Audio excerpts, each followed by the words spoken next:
Maharashtra bulletin, आपला महाराष्ट्र, आपली बातमी।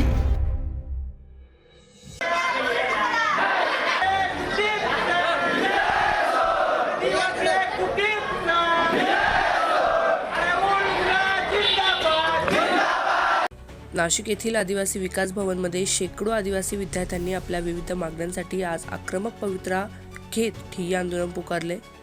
डीबीटी आणि पंडित दीनदयाळ उपाध्याय स्वयं योजनेचे पैसे तातडीने खात्यात जमा करावेत या मागणीसाठी विद्यार्थ्यांनी आदिवासी आयुक्तांना घेराव घालण्याचा प्रयत्न केला।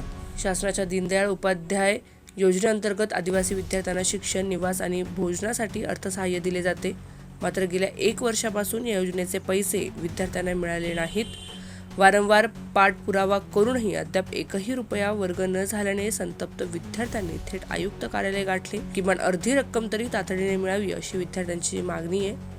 अनेक विद्यार्थी ग्रामीण भागातून शहरात शिक्षणासाठी आले आहेत। घरची परिस्थिती हालाकीची असल्याने हे विद्यार्थी अर्धवेळ नोकरी करून आपले शिक्षण पूर्ण करतायत। योजनेचे पैसे वेळेवर न मिळाल्यास शिक्षणापासून वंचित राहावे लागेल अशी भीती विद्यार्थ्यांनी व्यक्त केली आहे। अचानक झालेल्या या आंदोलनामुळे पोलीस प्रशासन आणि आदिवासी विकास भवनमधील कर्मचाऱ्यांची मोठी धावपळ उडाली। जोपर्यंत ठोस निर्णय होत नाही आणि GR निघत नाही तोपर्यंत मागे हटणार नाही असा इशारा आंदोलक विद्यार्थ्यांनी दिलाय।